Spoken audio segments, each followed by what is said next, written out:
Oh, that's good. That is good tea.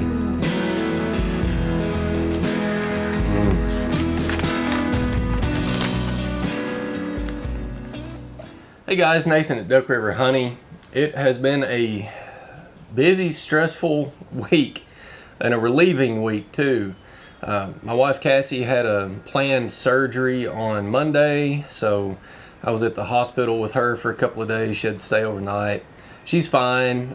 Took care of an issue that we knew about, so should be no concerns related to that. Everything went really well. She's been in quite a bit of pain and hasn't been able to get around too good this week, but thankfully my mother-in-law Carrie came up to stay with us and help pick up and help with the kids and stuff like that. So she's been a really big help.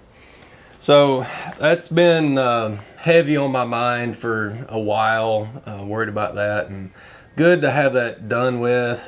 But I've lost some sleep this week for sure, and I've not caught up yet. So in bee world, grafting appears to have been a success, at least a partial success. I think I grafted 45 cells, and I think I'm going to have 27 or so take. And that gives you about a 60%, which is not that good. But the cells that I've got look really good. They're big. They're just absolutely full of royal jelly. So that's encouraging. That grafting did not go the way that I wanted it to, so I'm not really going to make a video on that at this point.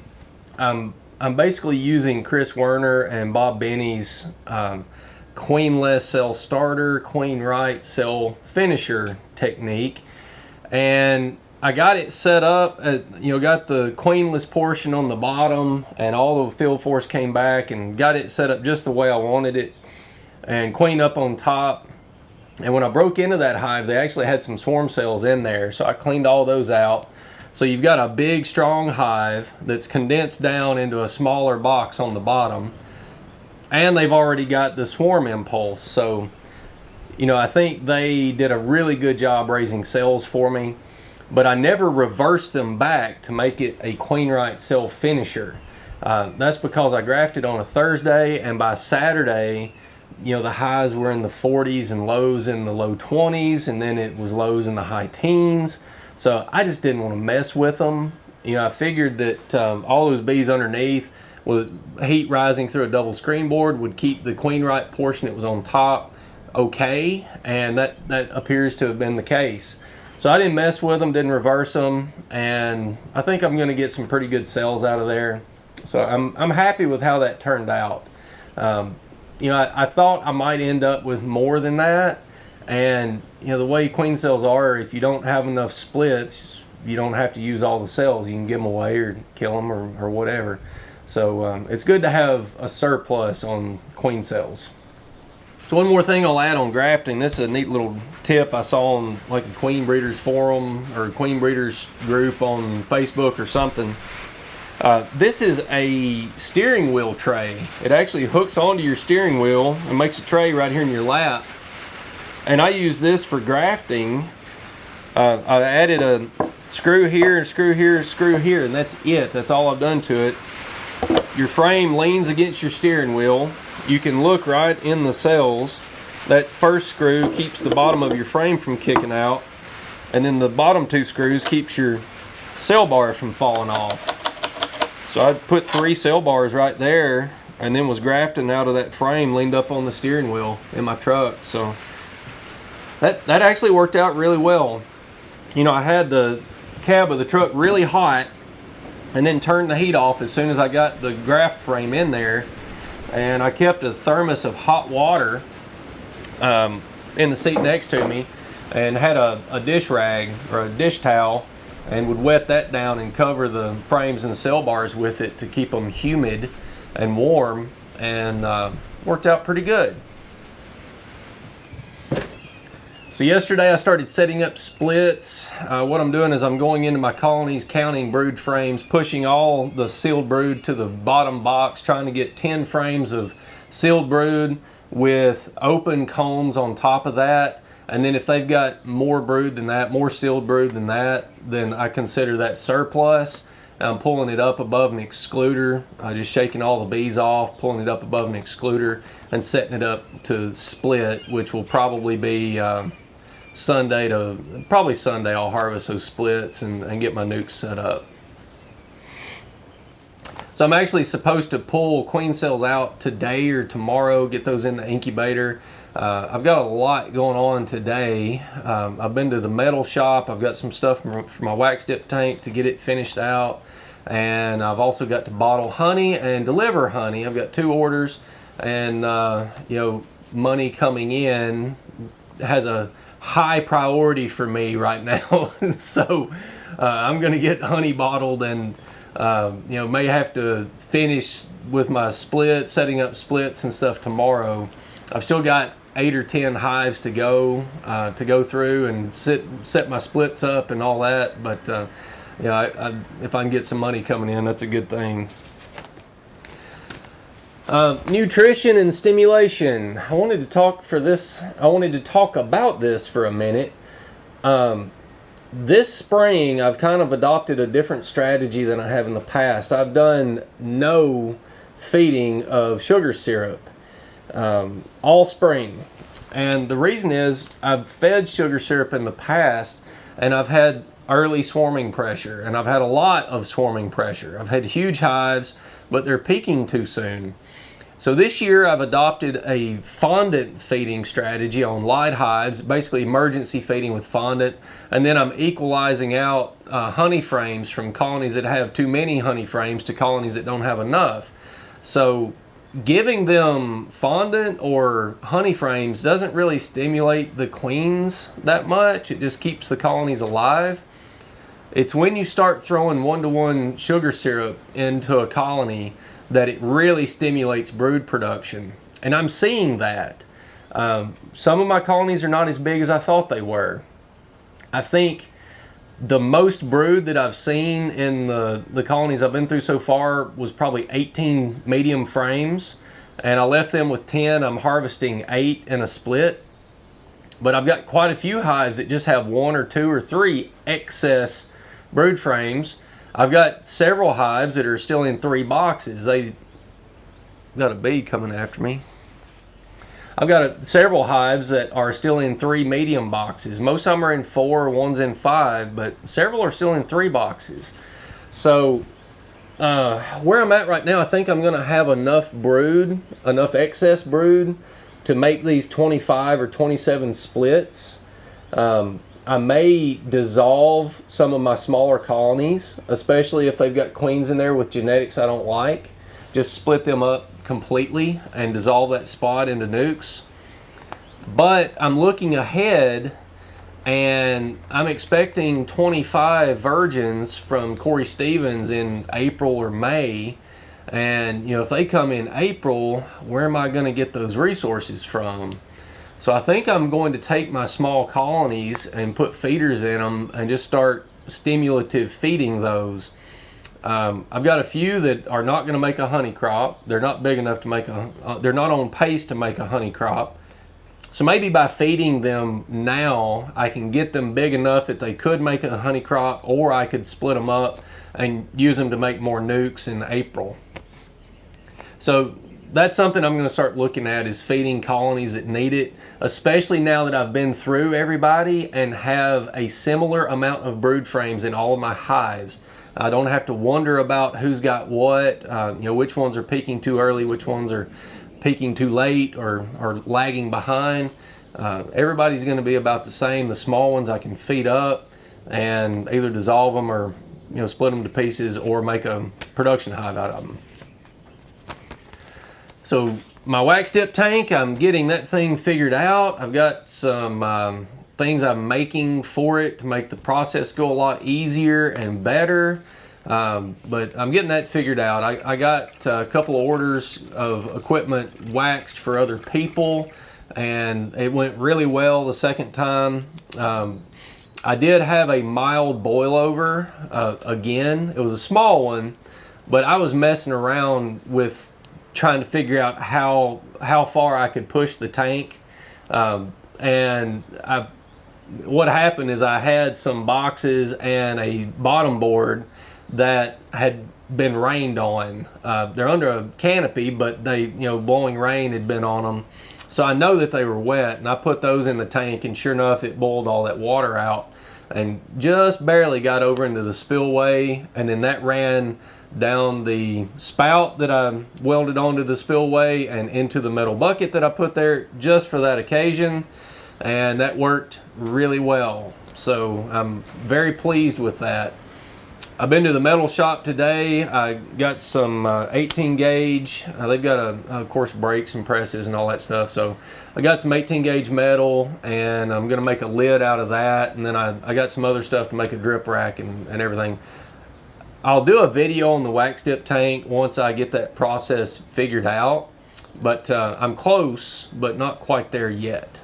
So what I've got coming up, I've got to finish setting my splits up. I think I've got 10 or 12 colonies I've still got to go through and assess and count brood frames and pull excess up above an excluder.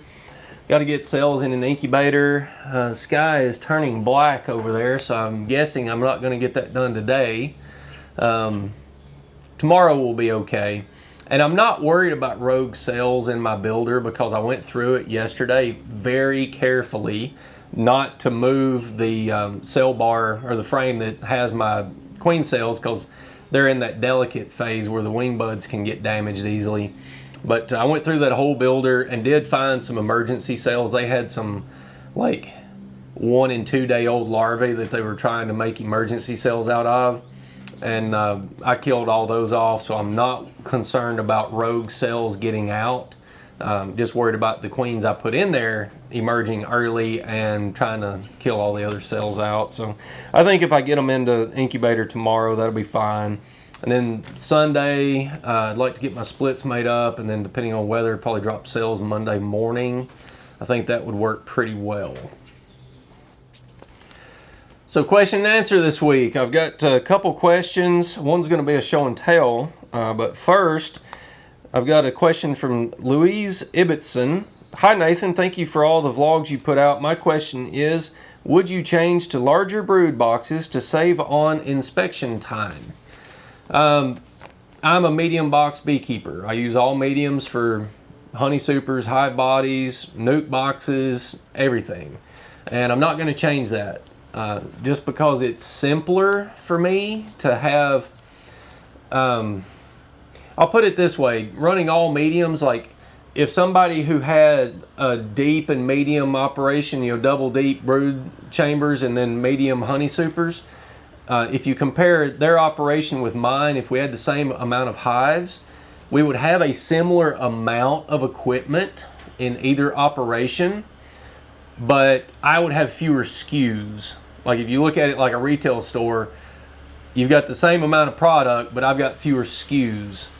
So I use, one footprint, one top lid, one box, one frame, one feeder. It just makes things easy for me. So I don't plan to change from that. This time of year, right now is when I'm going through frames and counting brood frames. That would go faster if I was in double deeps versus 3 mediums. It absolutely would go faster. But most of the spring, I'm just tipping boxes and looking at strength and how many brood frames they've got, how many bees there are, if they've got cell cups, if they have put eggs in those cups. So box tips are quick and easy, whether you're in deeps or mediums. That doesn't make a lot of difference. So overall, I'm happy with my system. I don't think I'm going to change from that just to save a little bit of time on inspecting. So second question is from Jareth Groves. And he says, as you grow your operation, have you thought about a new strategy for how you're going to feed? I'm not sure how you fed in the past, but I'm curious if you'll be going the tote route or something else, and how that will all look. So what I've done in the past is I've used a 7-gallon bucket with a spout, and that's handy if you're just making a small batch and want to feed 1 or 2 or 5 colonies, something like that. But that spout is only like a 1/4 inch diameter. It takes a long time for syrup to come out. I also have open feeders You know, the Ian Stepler style, the big black and yellow, black totes with yellow lid, and I drill 1 3/4 inch holes around the rim and then fill them with pine straw and just dump syrup in there. I do have a pump system. I'm using a system that Bob Benny put on a video. I think one of his friends and ex-employees, Tommy, had this. He is using a 55-gallon drum, and he's got a electric kayak trolling motor that he mounts on the side of the tank and uses that to stir the syrup, and puts water in there, puts the sugar in there, and then you just have to pump it out. So I built a standpipe, and actually built two because I didn't like the first one. The second one works really well. I drilled a hole in the lid so the standpipe comes out, and then I've got a diaphragm pump that I built a little cage for, and I've got a hose reel, a rolling hose reel, and I did buy a solid rubber 3/4 inch garden hose, and I've got a fuel nozzle. So run that pump off of a 12-volt truck battery, and it works really well. I've used it in the past. I have not made a video about it yet, but it works really, really well for small batches. And small batches, you know, 50 gallons, something like that. But what I like about that system is the 55-gallon drums I can get for 10 bucks at the local dump. And they're actually food grade. They come from a food processing plant locally. So I like $10 for a tank, and they're easy to lift out by hand. There is a tank that Tractor Supply sells that I think is an 80-gallon, and it lies flatter, and that would be better if I was going to leave it in my truck all the time. But going to a tote, I would love to. I'll get that out of the way. I would love to. If I had a flatbed truck and a forklift, I think it makes perfect sense to do totes. Me with my 2006 Tundra, it's a first generation Tundra, doesn't have a ton of payload capacity. It's just half-ton truck, and I don't know that loading it down with a 275-gallon tote is what I want to do. I'm always and forever carrying stuff in that tank or in that bed. Boy, the wind is really kicking up. I think we're going to get a storm here. Yeah, there's not going to be any bee work this afternoon. Anyway, I'm always using my truck bed for boxes and beekeeping stuff, and I want to be able to get the feeding system in and out pretty quickly, and it preferably to not take up the whole bed of the truck. So I'm probably a few years away from using totes. When I get to the point that I can get a flatbed truck and have a dedicated bee truck, yeah, I'll be in totes at that point. But for right now, I don't know that that's the most sensible thing, unless I get my old farm truck fixed up and it can be a dedicated feed truck. So videos I've got coming up this weekend, I did a follow-up on the equalizing and checkerboarding video that I did a couple weeks ago. I dug into that small hive that I swapped positions with a stronger hive, and man, I was shocked at how much stronger they are. They had 1 to 2 frames of brood and not many bees. When I went in and looked at them on March the 4th, I boosted them with a couple of 1 or 2 frames of sealed brood, and then swap positions with a strong hive so all the field force would come back to this weaker hive. And they're packed with bees. They're absolutely packed with bees. And the strong hive didn't have any swarm cells in it, so it looks like it worked out really, really well. That video will post tomorrow morning. There's some other stuff in it as well. So that'll post at 7 a.m. tomorrow morning. And then I did a video on how I'm setting my splits up. Filmed that yesterday, got it edited this morning. Woke up at 3:30 this morning, couldn't go back to sleep, just laying in bed thinking about everything I had to get done, and couldn't go back to sleep, so I just got up and started editing. So the video on setting up splits will post on Sunday morning. Guys, as always, I am answering a question or two a week, so you guys send me some interesting questions and I'll try to get them answered, even if I've got to do some research and homework on them. So you can leave those in the comments below, or you can also email info@duckriverhoney.com. And like I said, I'll pick one or two that I like and find interesting and try to get them answered. Appreciate you watching. I'll see you on the next one.